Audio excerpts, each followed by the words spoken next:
एक चीज़ समझनी पड़ेगी कि बच्चा जब पैदा होता है, कोई भी बच्चा जब पैदा होता है, उसकी जो आत्मा है, आत्मा मने नेचर मने अवेयरनेस मने वाइब्रेशन फ्रीक्वेंसी जो शरीर के अंदर रहती है फ्लो होने के लिए, बिना किसी ओनरशिप के, बिना किसी रेसिस्टेंस के।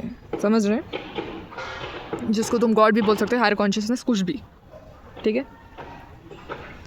तो ये जो चीज़ है वो तो सब कुछ है ना, और वो ही जो अवेयरनेस है वो ही शरीर को फ्लो होने देती है। तो एज अ रिज़ल्ट शरीर तो एक मास का ढांचा है, जो ड्राइवर उसके अंदर होगा, ड्राइवर भी नहीं, जो वेसल के अंदर जो एनर्जी होगी, जो अवेयरनेस होगी, जो फ्लो होगा, उसके हिसाब से ही तो शरीर चलेगी।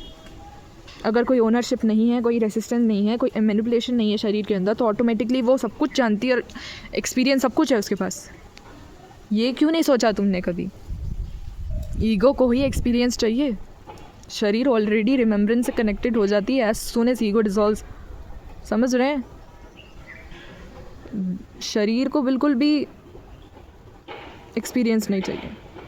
ईगो डेथ के बाद तुम रीवायरिंग करो, तुम रेकी करो, वो शरीर के लिए काम करेगा सब कुछ, बिना कोई प्रॉब्लम के, बिना कोई दरार लाए, बिना कोई रेसिस्टेंस लाए, क्योंकि फिर तो कोई है ही नहीं ना, कोई थर्ड पार्टी नहीं है, कोई कबाब में हड्डी नहीं बन रहा। समझ रहे हैं? रिमेम्बरेंस तुम सब कुछ और कुछ नहीं कैसे हो? क्योंकि तुम नेचर हो, क्योंकि तुम अभी हो, क्योंकि तुम प्रेजेंस हो। अगर तुम प्रेजेंस हो तो तुम हमेशा रहे हो यहाँ, तो एक्सपीरियंस का सवाल ही कहाँ से आता है? हमको तो समझ में ही नहीं आता ये है।